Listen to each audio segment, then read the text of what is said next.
So, I know this is a hot topic because we're talking about visitors, and actually we were speaking in our little breakout room at the start about visitors as well, and how to invite them. And so with BNI Online, it has its pros and cons. So I'm going to talk a lot more about the pros side of things. In the first month that BNI went online, members passed more than $1 billion worth of business. So it's still really happening and really kicking along, which is great. So there are a couple of things that that we can look at with the BNI Online and how to promote that to people to invite them along as visitors.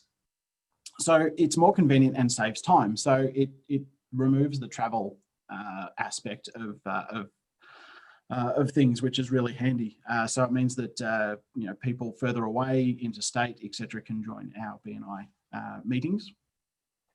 So there's no travel and no meal costs. So the unfortunate thing is obviously you have to buy your coffee yourself and have that ready for the meeting, but it's a small price to pay when you actually don't have to hop in the car and go anywhere.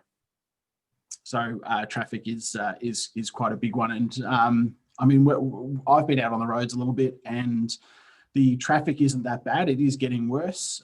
So as more and more people start getting out of lockdown and back into a lot of the day-to-day things that they would normally do to some extent, we are going to see more traffic on the road. So the online side of things is really assisting us there. There are different levels of anxiety when it comes to coronavirus and how people are dealing with that.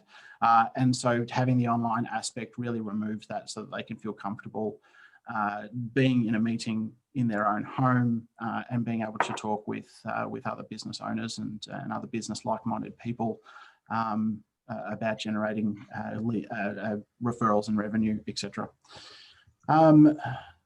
You don't have to find childcare, so you can still look after your kids, which is a really good positive. You can mute yourself.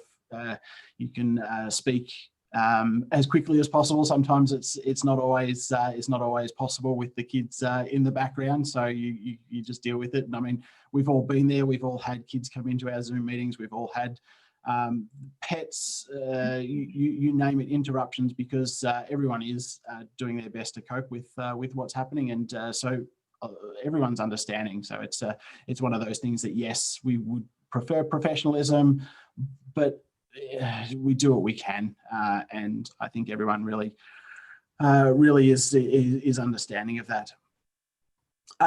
It's easier for introverts. So I myself am probably an introverted extrovert, I think is how you'd sort of define that. Whereas, I can do the extroverted thing, but I would prefer not to. I feel very much happier not being around people, which is, I'm opening up a little bit now, which it might be a bit too much information, but it does help. It does assist with that. I know certainly when I am in a group of people, it does drain energy a little bit. So to invite those introverts that might not necessarily come to these sorts of meetings is really helpful from that point of view. Less of a time commitment, which we've spoken about, because you don't have to worry about the travel. It helps you feel part of a business community, even if your business is closed right now. So at the moment, I think most of our businesses are open, but during lockdown, we did have a lot of businesses which were completely closed. You couldn't operate at all. You couldn't go to your premises or whatever it was that you needed to do. So it really assists in getting people together to be able to continue on running their business. Thank you.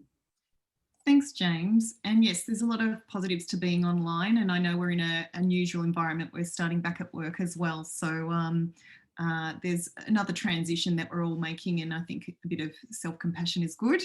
And yes, we need to focus in on our visitors again and ramp up for a good final end of the year as well.